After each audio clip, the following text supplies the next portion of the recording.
Kalau ada orang beriman berbuat maksiat saat di dunia, kok bisa masuk surga saat di akhirat? Sementara ada orang tidak beriman, amal baiknya kelihatan banyak di dunia, bantu orang, gak pernah mabuk, gak pernah bunuh orang, gak pernah macam-macam, suka bantu, suka nyumbang, suka macam-macam. Tapi dia gak beriman, kok bisa masuk neraka? Di mana keadilan Allah? Halo? Pernah dengar pertanyaan ini? Itu pertanyaan itu, kalau muncul sekarang, itu sebetulnya pertanyaan yang telat. 15 abad yang lalu sudah ada pertanyaan serupa.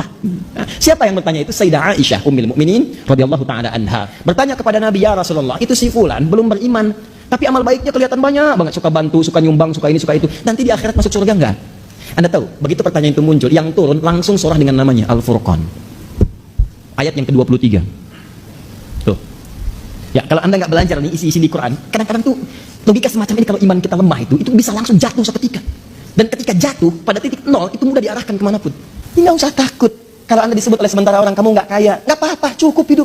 Toh orang kaya juga kalau meninggal akan dibawa kekayaannya. Silahkan gelarnya sama, tinggalnya sama dalam tanah.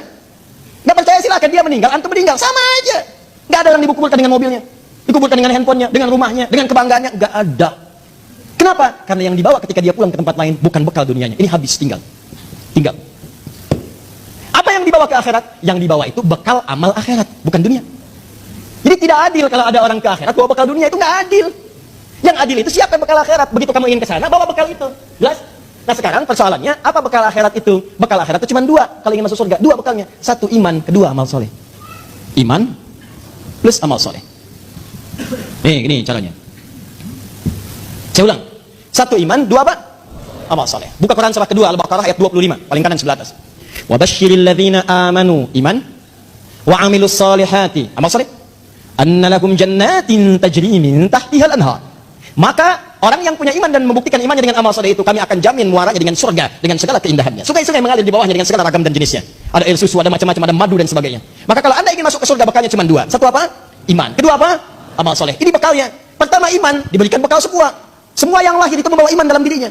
Cuman yang merubah itu lingkungannya. Kullu mauludin yuladu 'alal fitrah. Semua yang lahir dari rahim manusia manapun membawa fitrah. Fitrah di antaranya apa? Keimanan.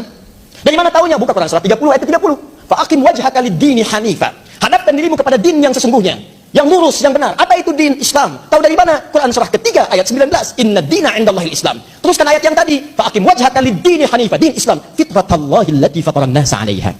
Itulah fitrah yang Allah berikan pada setiap manusia. Dia orang itu semua lahir ada fitrah, fitrahnya itu beriman. Cuman sayang kata Nabi, kullu mauludin yuladu 'alal fitrah fa abawahu yuhawwidani aw yunassirani aw yumajjisani. Maka lingkungan abawa itu bukan cuma orang tua. Kadang orang tuanya muslim, disekolahkan di tempat yang bukan islami, terbawa, pindah keyakinan, iman hilang. Itu jadi masalah. Gaul di tempat orang yang tidak beriman, ke bawah, ngobrol diskusi ke bawah, pindah hilang keimanan. Itu bekal iman tidak ada, tinggal amal soleh.